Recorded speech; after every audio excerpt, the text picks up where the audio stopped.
Welcome back, everybody. We're particularly impressed that you've made it back after such a short and a compressed lunch. So great to have you all back with us for our second to last panel on perspectives of the future of global order. And I think we've heard in a very eloquent way from Kevin Rudd just before lunch the assertion that we are in an age of strategic competition, and the fundamental question is how do we manage that strategic competition? That echoed the opening panels of our conference yesterday, where we heard about a fractured world and a disordered world and how do we navigate that. Some of the implications of that fractured world and of that global disorder are being felt in regions and in parts of the world outside Europe, outside North America, and often felt most intensely, whether in refugee crisis, whether in the impacts of climate change, whether in the context of internationalized civil conflict and fracturing relations between states, are felt in parts of the world like the Middle East, Africa, Asia, Latin America. And so it's fabulous that we're moving into our discussion now with perspectives from perhaps regions and countries of the world that are outside the UK, Europe, and indeed some of the Euro-Atlantic perspectives that have been occupying our discussions today. So we've got two panelists with us in person and two panelists joining us virtually today, and really delighted to have you all. Time is not on our side, and it's a huge agenda. So I'm going to introduce all four of them, and we'll go straight into questions, thoughts, perspectives, and really welcome your thoughts too. Immediately to my left, we have Ghassan Salamé, currently Dean at the Paris School of International Affairs, but of course with a long and illustrious national and indeed international career as a minister in Lebanon's government, as a UN Special Representative of the Secretary General in Libya, among many other places. To his left, I'm joined by Majed Al-Ansari, advisor to the Deputy Prime Minister and Minister of Foreign Affairs of Qatar, and official spokesperson of the Ministry of Foreign Affairs, so a professional amongst us. On the screen, we're joined by Mercedes Aráoz, Professor of International Economics and Public Policy at the Universidad del Pacifico in Lima, Peru, and who was formerly Prime Minister of Peru 2017 to 2018. Great to have you with us, Mercedes. And finally, last but by no means least, from Asia, we're joined from Thailand by Vongthep Arthakaivalvatee, former Deputy Secretary General of ASEAN, the regional organization, and currently Special Advisor in the Thai Institute of Justice. Wonderful to have you all, and I'm going to start with you, Ghassan. We've heard about this fractured order. We've heard about these changes. From your perspective, as a, let's say, stateless or statesman, what is the perspective of how you see the fracturing global order, and how does it look like from your perspective? I don't think we are in a state of a stable order, but we are not in a state of global disorder, as I read sometimes. We are in a state, in my view, I would call it a deregulated international system. We have had deregulation of economy, and it led in many places to a huge movement in the globalization process. And around 2005, 2006, just before the financial crisis, this rosy story was becoming less rosy. Same with the deregulation of politics. We had a deregulation of politics, and for the first time around the year 2000, more than half of the countries of the world were living under a democratic regime. But around 2005, 2006, the number of democratic regimes started declining, either through coup d'etat like Myanmar or Thailand or Guinea or other places, or through the election of populist, leftist populist or rightist populist in many parts of the world, including in Latin America or even in Central Europe. We had also a deregulation of information. We used to have newspapers and TV channels, national TV channels, and then we had social media where everybody became a columnist and editorialist, a journalist, a reporter with his iPhone, etc. So it's a deregulated economic, financial, informational, and political system we have been going through since, I would say, 2005, 2006. What we haven't been aware of, or enough aware of, is that there was also in parallel a deregulation of force. In fact, if you look carefully at the past 20 years, first, you started having again wars. You had a very bloody war between Ethiopia and Eritrea that cost the two countries something like 60,000 people. You had a war, an interstate war between Azerbaijan and Armenia. And you had also a huge level of interference by big power. The original sin being, of course, the invasion of Iraq in 2003 that deregulated the Middle East since.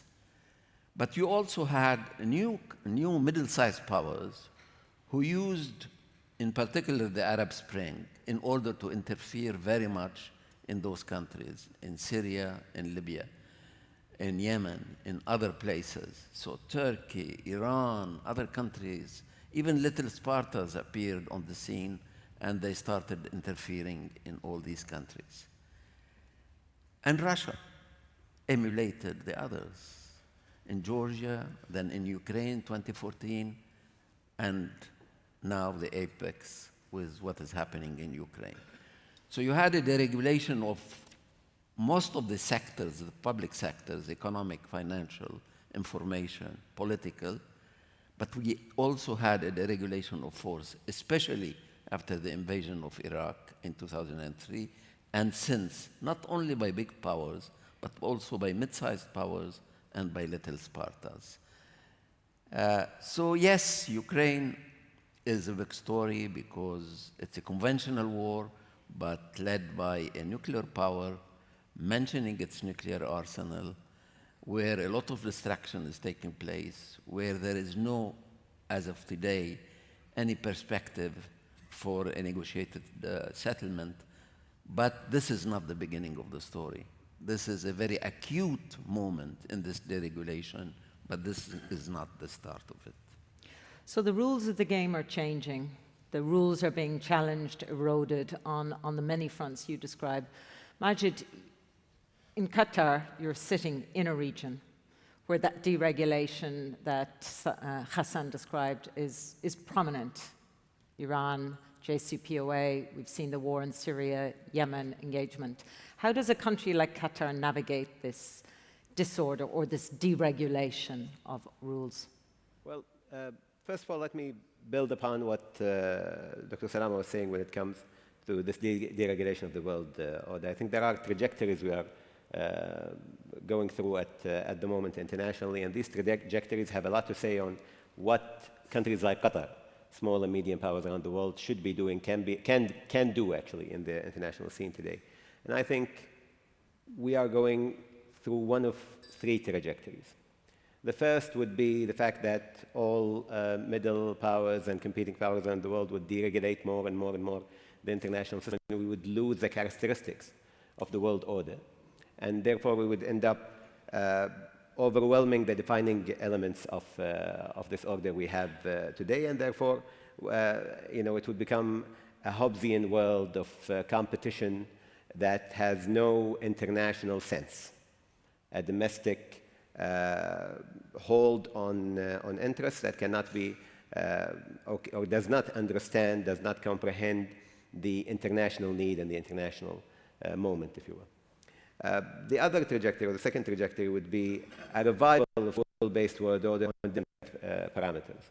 So, post World War II, the idea of liberal determinism, and that we are, for a country to be accepted, for a country to be respected in the international community, it had to have a trajectory towards liberal democracy, regardless of where that trajectory, where you would be on that trajectory. I think this will change if we go through another consensus or a new consensus on what a world order is, to define how this new world order would define even the value system of the international world today. Are democracy and liberalism going to remain as the drivers of this value-based system, or is it going to be a more,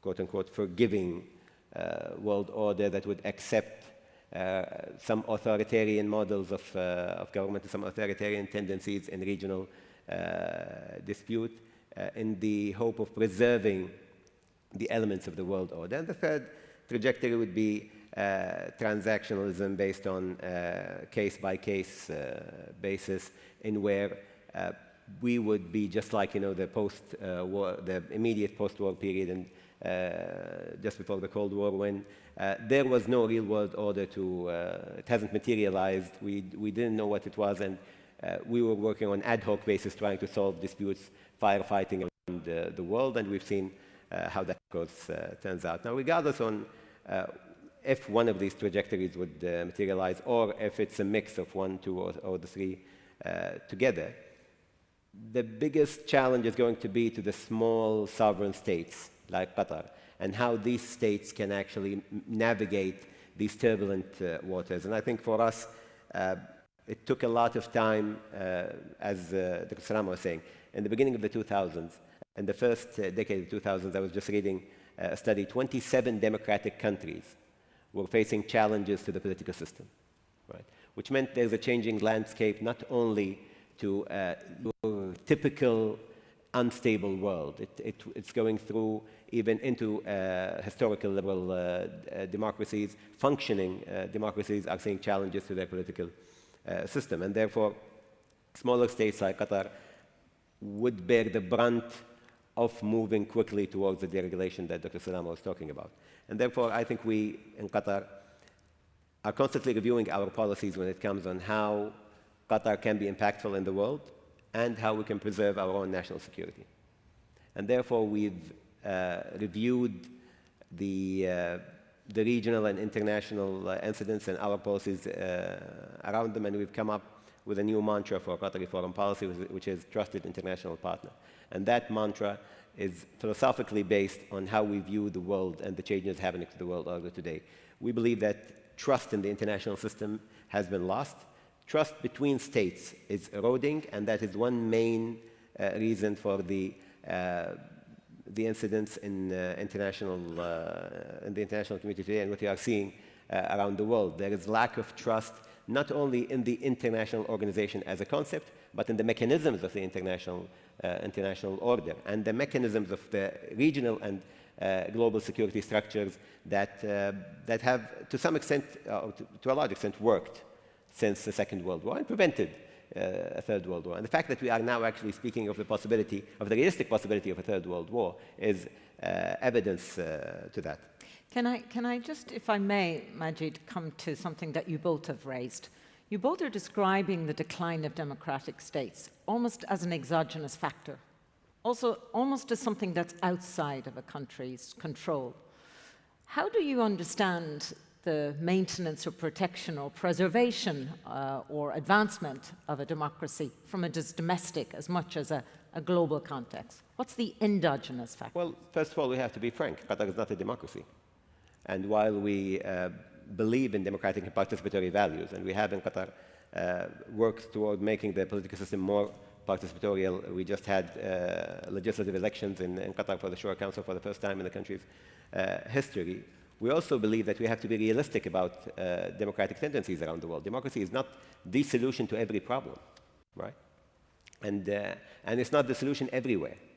Good governance and participatory politics are not synonyms to democracy. They are parts and evidence of a growing democracy. And I think one of the main mistakes in the world order was pushing a narrative of Western liberal democracy is the solution to every problem. Not only by the Western world, but even in our parts of the world, in the global South, that became the accepted reality, the accepted notion that in order to make your country better, you have to become a Western liberal democracy. And this is what I was talking about when it comes to trust.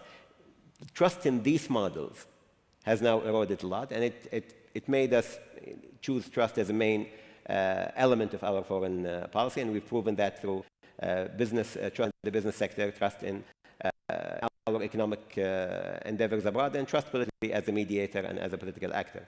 And the second, international. We believe that small countries, I think, are the main beneficiaries of an international system, right? And therefore, we have to push our states, the global south, middle powers, and small, as Dr. Salamé dubbed them, Spartans, around the world. We are the main beneficiaries of this international system, and we have to work towards preserving it. And preserving it is through making sure that in every turn, we go back to our international mechanisms and we start working through them, either through regional consensus building or international consensus building. I'll just finish up with one last, which is why we use the word partner in our mantra for foreign policy. For a long time now, a lot of states have been going at it alone when it comes to international initiatives, positive and negative international initiatives. The singularity of foreign policy has become the norm in the past 15 years. And this is very dangerous. And the only way around it is to build partnerships. And these partnerships have to do with how the world is going to look in the future. It's now a given that all of us, academics and intellectuals, always say we are moving towards a multipolar world order, and the multipolar world order is coming. But in order for the move to a multipolar world order not to be through war, calamity, and catastrophe, we have to work on building partnerships on the smaller scale between small states, the regional powers around the world, the regional blocs. And I think there is still hope to do that. In a country like Qatar, we believe in this very strongly. And I think we have a chance to at least minimize the effects of that change in the world order. Fascinating, and I hope we can come back to that, Majed, the whole question of partnerships and whether you choose smaller groupings of partnerships or bigger ones. But I want to bring in Mercedes, if I can now. Mercedes, when you were Prime Minister of Peru, you led Peru's campaign for a seat on the Security Council, on the United Nations Security Council, presumably driven by what Majed describes as the role of small states in maintaining an international system, international institutions. Viewed from your perspective, what can countries like Peru obtain from participation in the UN Security Council and in these international institutions? Is that the way you navigate the fractured order that we've been describing?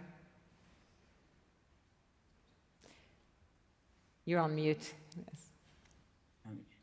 Thank you very much for the invitation to Chatham House. And yes, I think there was a will to be part of the world and the system and contribute with our ideas. One of the main things that were going on at that time is the big migration that we have from Venezuela. And this is an issue that was not addressed anywhere. So we wanted to address issues like migration that are very important around our region. That is not a problem only of Peru, it's also an issue in Colombia and in Chile and in other countries. So migration is an important issue, but it's not the only one. For example, the issues of security are related, like in the issues of drug dealing and things like that, and all the legal world that is there also. This is more globalized than we would think, and it's an issue we have to address in the security environment in which we have to move. Peru, as other countries like Colombia, Peru, Chile, Mexico, were very into the idea of being more global, in participating in the global environment, WTO, everywhere, United Nations. But now it's a change. Now we are seeing that this liberal democracy is like fading in our region. Now you will see that democracy is not seen as the solution as many other countries in the world. And I think one of the main issues that happened after the pandemic is poverty is back again. We'll see our people suffering because of poverty, and we don't have the tools, and the new governments that are coming with a populist promise. also inside our countries, we're seeing a lot of fraction because there is a lot of polarization on politics and in the way we have to address the issues related to reducing poverty and the impact of the war, for example, that is reducing the possibilities of our people to have food. We have a problem of food security right now. So poverty is pushing the governments to a more authoritarian view in the way to address the issues, not in terms of having more democracy. And that's the risk that we're seeing in our region there. We have to take a look on these issues. We can also see the beginning of more neoconservatism. We were very into issues of changing in human rights for many issues like indigenous people, LGTB, and now we're seeing both in left and right narratives. We're seeing more neoconservatism in which they don't want to address these human rights, and that's very dangerous.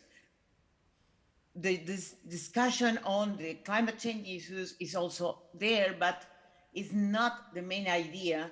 Basically, they want, many countries like Chile and Peru are talking about new constitutions. By the way, in Chile, they have an assembly doing that.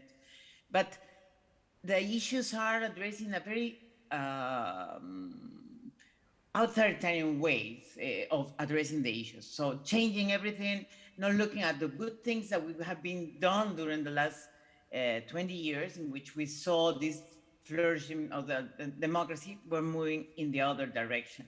So that's the dangerous thing. And I think we need really this global order to be more friendly with countries like the ones in Latin America. Latin America is like left behind. We just recently had the summit that was invited in US by President Biden leading the Latin American summit, the America summit.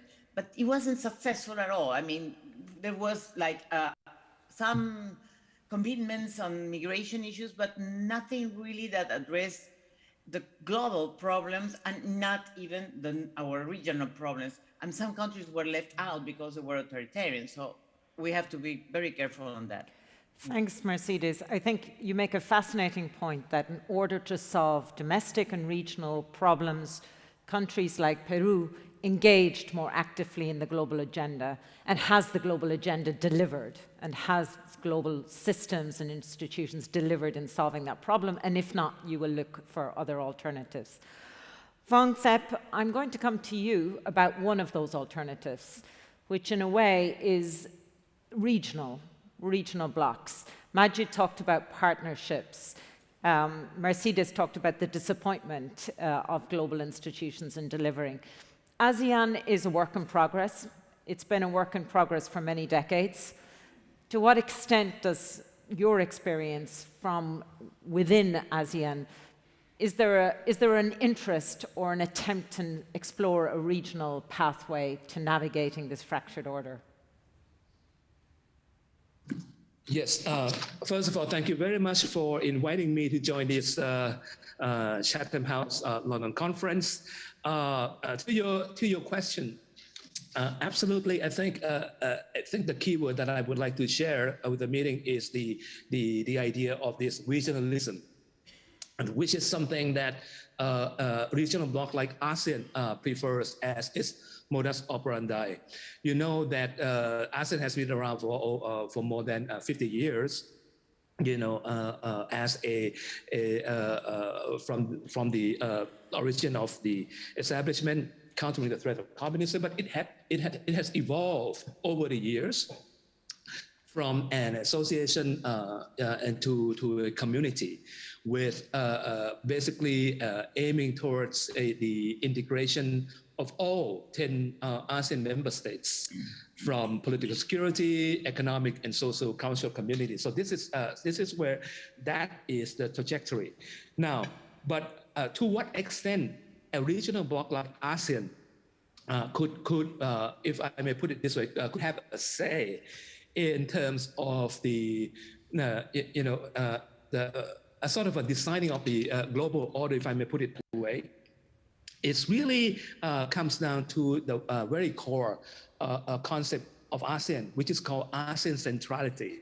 And that is ASEAN as a region in Southeast Asia should be the center of all, in terms of shaping the regional cooperation security architecture. And from that point of view, I think we are probably one of the few regions in the world that have that kind of unique convening power, where we engage major powers like the United States, Australia, China, Japan, Russia. So they are all dialogue partners of ASEAN. But what we have been witnessing also in recent years is the trend towards what I would say minilateralization. In other words, minilateralism. That means that we are seeing that there is some new initiative.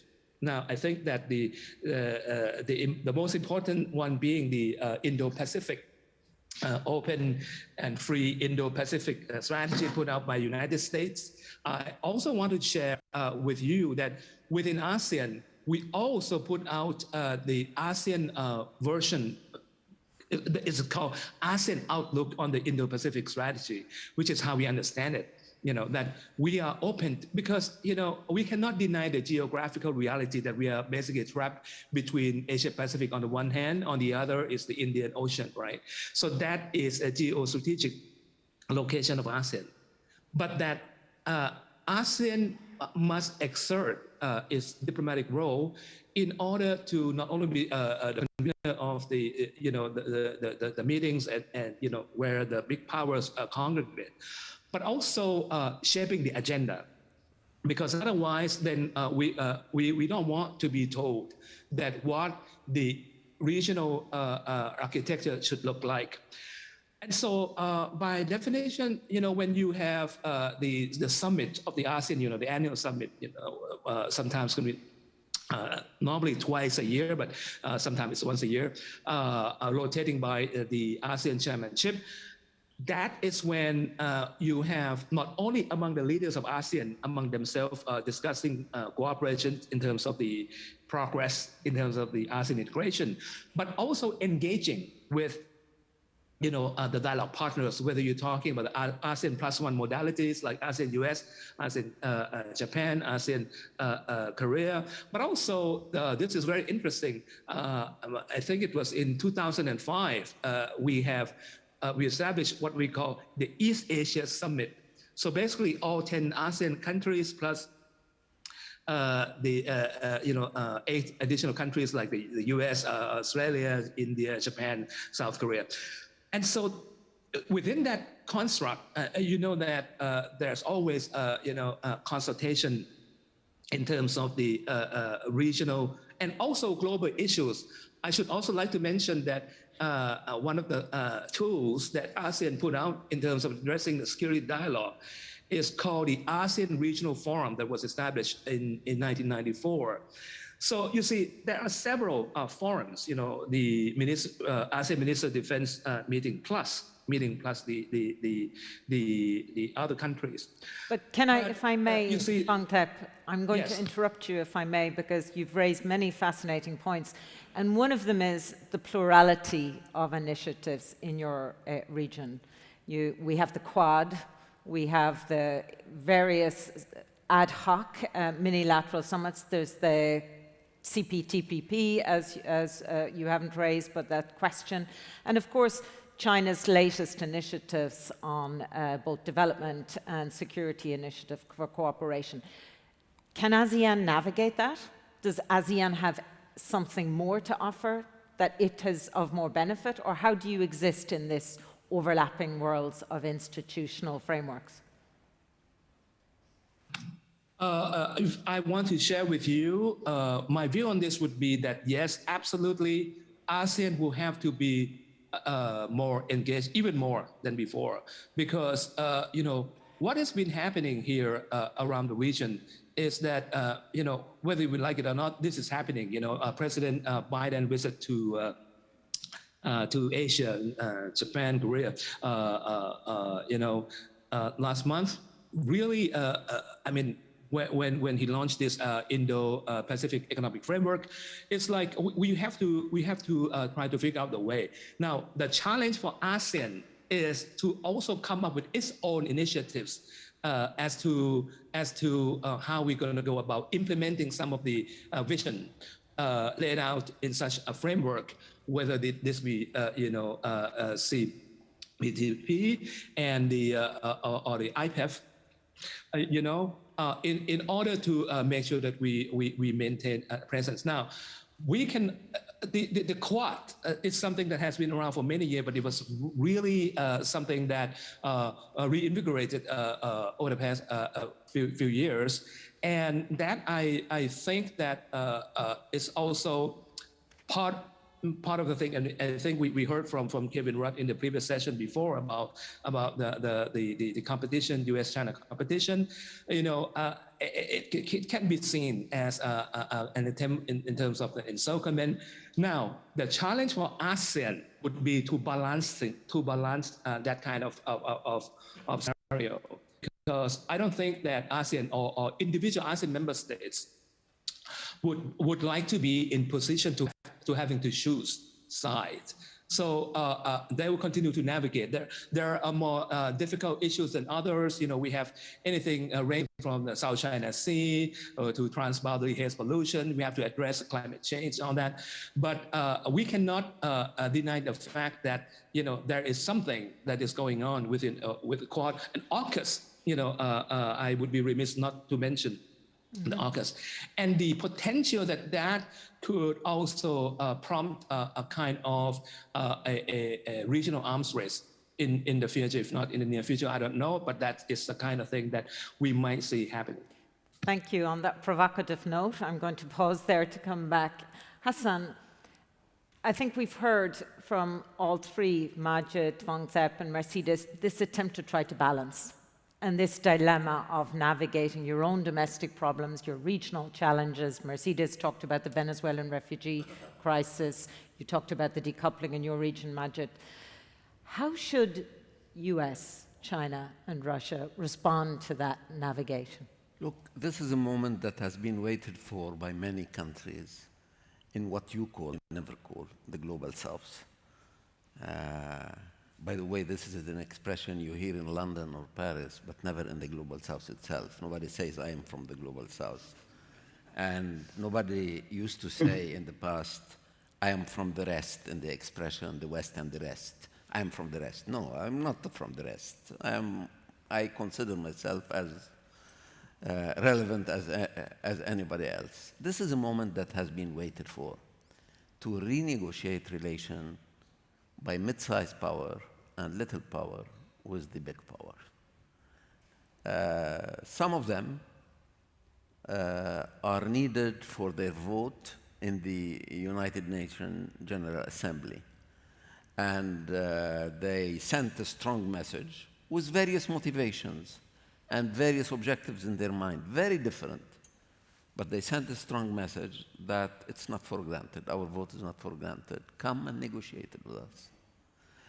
And you need their oil or gas in the case of Qatar. Come and negotiate it. So it's a moment where you are in trouble because of Ukraine, as America or Europe, or you are in trouble because of Ukraine, because of your lack of success militarily as Russia. Come and renegotiate. Nothing is for granted. So what you see now in the international system is certainly a higher level of independence by mid-size and small powers. Some of them are going to renegotiate in order to have a better deal, either with America or with China or with, and some of them are going to play one big power against the other. So a whole new game has started, and it will not be easy for big powers to be as dominant in the system as they had been, neither in the colonial period, nor in the Cold War. We are in a third type of international system where the plurality of countries, the 194 of them, are going to have their voice heard in a way or the other. And we have seen that in the General Assembly. Now, what worries me is that when you say deregulation, it means that the rules are not being respected, and that some people recourse to force without the UN resolution. A lot of people interfere in everybody's civil war. All this is becoming normal, the new normal. So you need to strengthen the international institutions in order to stop that. However, to a large extent, most of the international institutions are now irrelevant in the big issues. If you look at peacekeeping by the UN, like 85 of what is done is in Africa, sub-Saharan Africa. If you look at the International Criminal Tribunal, well, don't expect it to even touch Mr. Putin or Mr. Bush Jr. or whoever. He's going to be basically busy with African or possibly West Balkans leaders. And that's all, which means that there is some kind of irrelevance that is creeping for the 1945 institution or the institution built in 19... And this is dangerous. This is dangerous because we need a place where we can exchange our views, but also our interests. And of course, it is not the first time that the UN Security Council is paralyzed by the fact that a P5, a member of the P5, is directly involved. But if it becomes a habit, the real risk is the following. The United Nations has been built mainly to preserve peace and security. We will find another long list of items we can put to this agenda. Climate change, provision of vaccines, gender parity, democratization. All these are absolutely legitimate objectives, but they should not replace slowly, gradually, unconsciously the basic job of the United Nations, which is peace and security. And that's what's happening now. Peace and security, Majed, in the Middle East and in the Gulf. You've talked about Qatar's approach to that challenge is to navigate minilaterals, multiple partnerships and relationships. Do you think that is a tool, a vehicle to peace and security in your region? I think this is one of the very few choices we have right now. I think the post-war period we can safely say was a highly regulated free market. And that means that there was a genuinely functioning international order around the fact that every country has a sovereignty, every country has a voice in the UN, but this is highly regulated by the powers on the Security Council and later on by the US. What is happening right now is within this deregulation Dr. Sam was talking about is that it's becoming more of a free market, not in the positive sense. A free market not only of ideas, but a free market also of activity. So right now, we are seeing in the Middle East, for example, that while blocs and their relationship to West and East within the Middle East were the definer of conflict and disputes in the region, now it's bilateral and trilateral groupings that are functioning on an ad hoc basis. So two countries that wouldn't work with each other on topic one would be highly invested in each other's agenda in topic two, would be in direct conflict in topic three, bring in international players, bring in Russia at one point, bring in the United States, of course, as the main strategic ally of a lot of the Arab countries. And now what we are seeing also is that there's a different dynamic when it comes to Israel and Iran. We're not talking about a dichotomy where the Arab world, would be caught in the middle between Israel and its supporters and Iran and its supporters. We're talking about some Arab countries deciding that their safety and security is through bilateral engagement with Israel and joint defense policy, and doing this without consultation with the rest of the Arab world, even within the GCC bloc. there is a huge disagreement on how to deal with Iran, but also on how to utilize the relationship with Israel. And I think in the coming weeks and months, we are going to see an escalation of tension that is not based on things happening in the Iranian Western nexus, but happening within the region itself and in this new setup with these countries and Israel and other parties and how they view this relationship. I think for us, the main need for these minilaterals here is to be able to counter the effects of the bilateral adventurism that has been taking place and the singularity of adventurism that's been taking place in the past 2 decades. And it's an important tool to reverse the effects of the beginning of the 2000s and find a platform for dialogue within the region itself and beyond. Yeah, I was struck when you described competition, cooperation in the same relationship, because that's exactly how the Biden administration came in to talk about its relationship with China right at the outset. I'm conscious we've lots of thoughts, great perspectives. Mercedes and Vongthep, I hope you don't mind if I open the floor to some questions. Please introduce yourself, and if you can, loads of questions, keep your questions short. The lady at the back here, yes, where's Mike, please.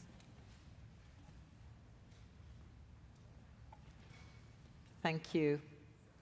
Maybe while she's just coming to you, I'll take a mic here at the back here, closer, and then I'll come to you next. Okay, I stay my seat. Thank you. I was a bit surprised, let's say, in this debate. Thank you for a very good discussion, let's say, to getting a bit away from the West. But the person from Qatar was saying, let's say, we have to accept that democracy is not the best solution. Mercedes resounded this as well, saying, look, democracy is not the best solution for poverty. To fight against poverty. But then we have debate, we need to have more respect of human rights. I'm a bit perplexed to say, what is the other best system rather than having democracy? Where do you get legitimacy from if you have other systems? Okay, keep it on hold, although he did say participatory politics. Madam.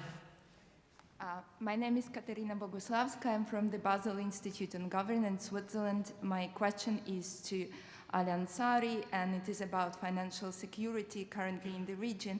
We hear that many Russian individuals, oligarchs, they are moving their assets from Europe to United Arab Emirates, and we already know that the risks of dirty money coming to the region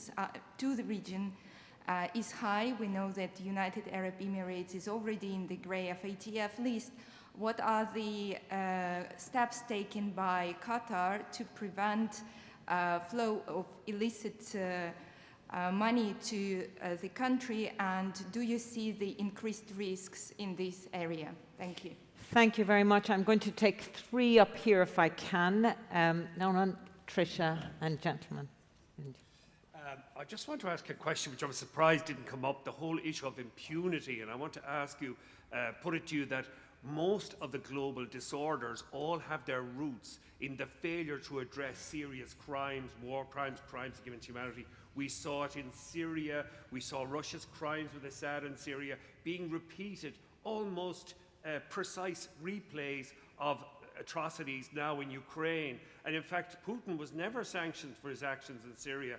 And even amongst human rights defenders or conferences, I'm very surprised this doesn't come up as a fundamental issue. And I will put it to all the speakers that if we really want global order to be ordered, we have to have rules of the road that we all agree on. We already have those human rights standards, and I do agree with you, there's hypocrisy in the West about implementing them, but that doesn't mean that we are not obliged to pursue them in the interest of guaranteeing people who have suffered horrendous atrocities their rights. Thanks, Ronan. Tricia. I really would appreciate, actually, this answer from the gentleman on the stage. 20% of today's populations enjoy democratic freedoms. And columnist Noah Smith described a world map in 2020 of people begging for their political rights, looking like orange paint had been spilled all over it. I'm so sorry, I don't disagree with you in the sense that if you do not focus on gender equality, I don't think we will have peace and security that lasts more than 15, 20 years in this very fragmented world. So my question is, why is it easier to push against liberal democracy than it is against authoritative regimes? And is this a reflection, I'm going to say it, of patriarchal political systems of real power that find it easier to be coercive and forceful rather than dealing with the psychology of citizen empowerment? And I really would appreciate an honest answer. Thank you very much. Sir, behind you, if you can. Thank you very much. Hello, my name is Mohammed. I'm Chatham House member and also working with the Embassy of Libya. So I'm glad that you're having Mr. Ghassan today and also Mr. Majed, because both of them are relative to the Libyan case in a way or another. So my question is, giving example for the Libyan case again, and the disagreement between the international powers, and you know that there is no special envoy to Libya since 2020, since you left the mission. So what that give us, like what the idea that we can understand from all of this? The other thing is to Mr. Majed, and I know recently that there is like some kind of agreement and relationship between Qatar and the United Arab Emirates become better now. Is this change the disagreement between them in the Libyan case? I know both of them have supported different parties in Libya. Thank you. Thank you. I'm going to take two more. This lady over here, if I may. Thank you. Hi, I'm Kriya Factor. I'm a Chatham House member. And given its urgency and global scope, specifically on the issue of climate change, how can we encourage countries to cooperate? And how do you see that playing out in the future as it becomes an increasingly important global issue? So the role of medium powers in global public goods. Sir, can you keep it very short and I'll try. To be honest, dovetail on Mohammed's point, if you could just maybe, if Professor Ghassan could say a little bit about your, if you like, your one single lesson or takeaway from the spaghetti junction of players that were in Libya. And just on the point on global order, we haven't spoken of private sector or non-state actors in the discussion. So just try to incorporate that into our thinking. Small questions for the 5 minutes we have remaining. I'm sorry, I'll have to stop here if I may. Ghassan, I'm going to, if I may, ask you to go first. I want to bring in Mercedes and Majed then on the democracy question. There was also a specific question to you, Majed. And Vongthep, come in on the climate issue as well, if you may, or any other one that you have time to. Ghassan. Well, let me say a word about Libya first. I think we have done what we can. We stopped the war in 2018. We introduced a ceasefire that is still lasting since October 2020. We reunified the central bank, and to a large extent, we contained violence. However, there is foreign interference, but there is nothing Libyan about foreign interference. I don't know a single civil war in the world where there is no foreign interference.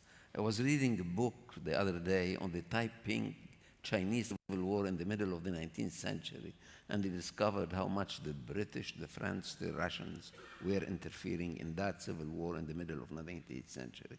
Today, I know of no civil war that is devoid of foreign interference. That's why we need also to redefine civil war. When I was your age, a civil war was a war that took place within the confines of one country as opposed to interstate war.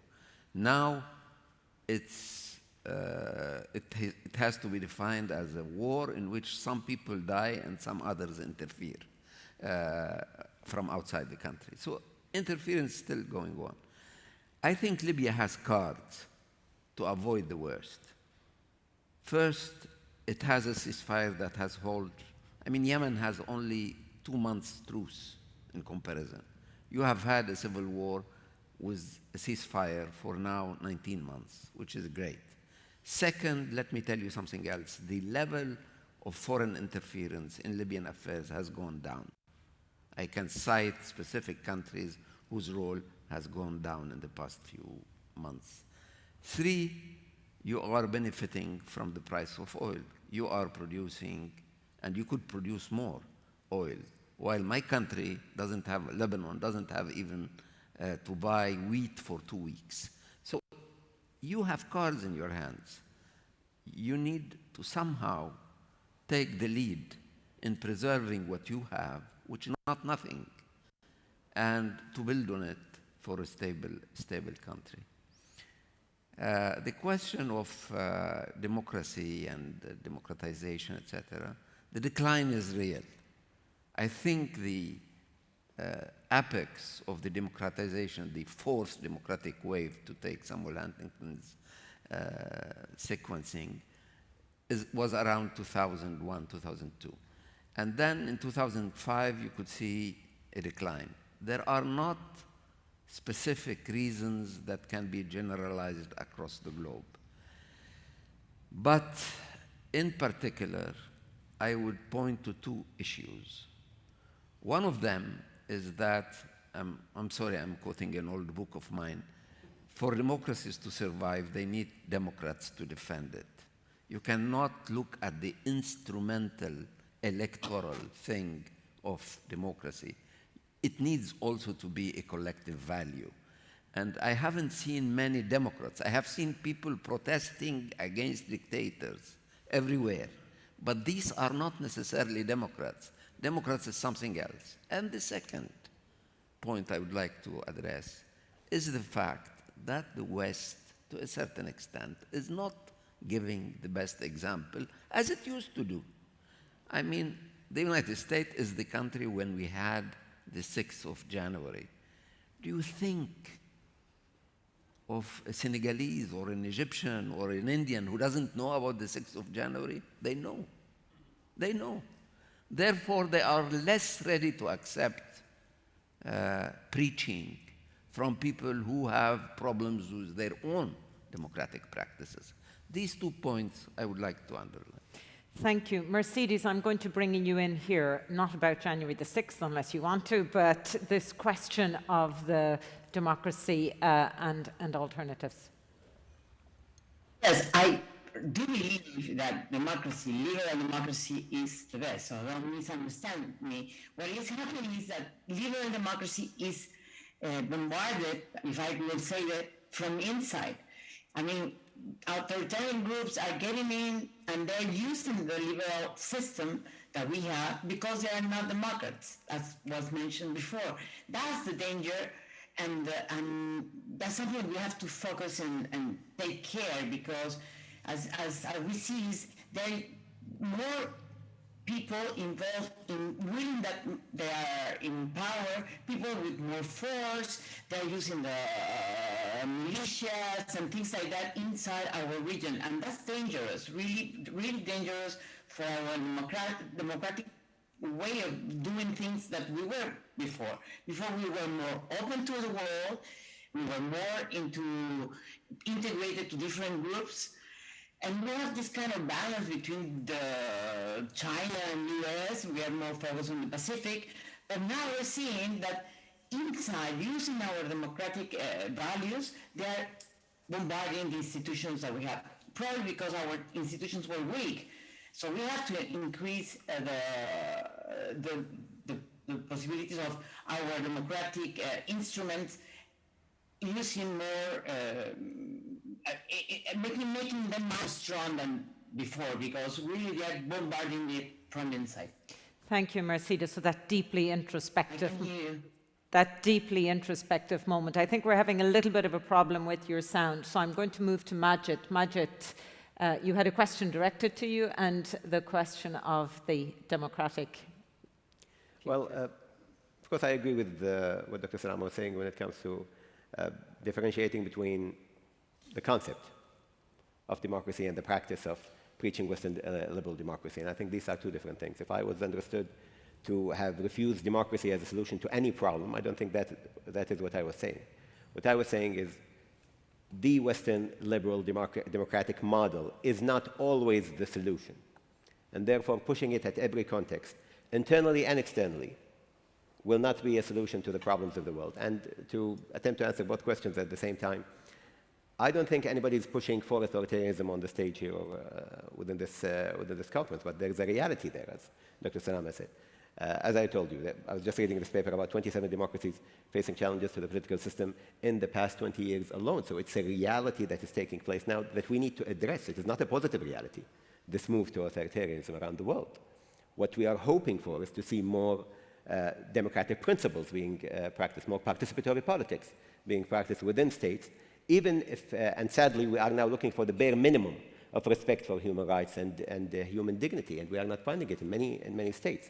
And therefore, it is our job to push for it. But at the same time, we need to be realistic and not just be content with romanticizing democratic change around the world. There is something happening on the other direction that we need to address and work with and find a way to help international peace through. If I can go to some of the other questions. Regarding the question about Russian money coming to the region, from a Qatari perspective, we are completely in line with all sanctions that were introduced on the subject. We have said very clearly, and it is in our national interest and part of our foreign policy, because we are a small country in a turbulent surrounding with many larger regional neighbors, we are always very keen to be on the forefront of condemning any attack on sovereignty by big over small, to put it bluntly. So, of course, in the Qatari perspective, we are very keen to be clear on this. We do not condone the occupation of Ukraine or occupation wherever it might be, whether it be occupation in Palestine or occupation in Ukraine or anywhere else, and we look at them all in the same lens. They are not different to us because it's happening in Europe, it's happening in the Middle East. I cannot speak on our neighbors, but when it comes to us, we are in complete respect of all the sanctions that were introduced internationally on Russia in this regard. Regarding our position towards the UAE, towards Libya and the agenda of the UAE, I think there's been a change in regional politics in general. Both countries and most of the GCC have pulled out of a lot of the regional disputes and conflicts and kind of left it to the devices within these countries. I think for Qatar and the UAE, our role in Libya now is quite observatory rather than interceptory, if you will. And I think while we still, from a Qatari perspective, we have not changed our position towards the importance of peace and security in Libya, and that being done through elections and the respect of sovereignty and human rights, and the need to expel foreign fighters as soon as possible. I don't think there is a lot of tension like it was before, when both countries had a lot of stake within the Libyan cause. Finally, can I say something about the climate change issue? Very, very short. Very short answer. I think this is a very important thing to be raised here, because we get lost in our regional disputes, right? And we don't talk enough about climate change. And from the Qatari perspective, we've just established a dedicated ministry to environment and climate change, and we are working towards green investment, and we are pushing the narrative that LNG is the transitional fuel to reach zero carbon. We're hosting the World Cup, the first balanced environmentally World Cup in history. The Doha Forum has had the same designation, zero carbon emissions, and we hope that other countries in the region and energy producers will follow suit. Thank you, and I would love to continue this conversation. Vongthep, I'm going to apologize in advance that unfortunately we are going to have to draw this, but let me just draw 2 points that I took from this. The first is a new age of much more transactionalism. You all have talked about that and how that balance of small and medium powers is. The question is, does transactionalism benefit small countries and medium powers, or is it a balance that can be sought to your gain?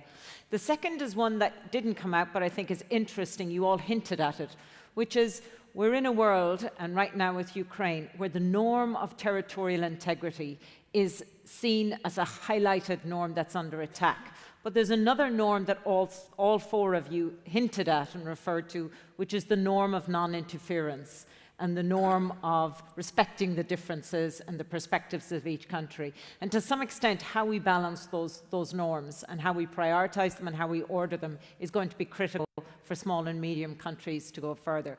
So I want to thank you all so much. With no easy answers, whether it's domestic introspection that you talked about, Mercedes, Vongthep, greater engagement and regionalism, Majed, you talked about navigating multiple partnerships and curating those, or Ghassan, what the great powers should do to manage this transactionalism, but lots of food for thought.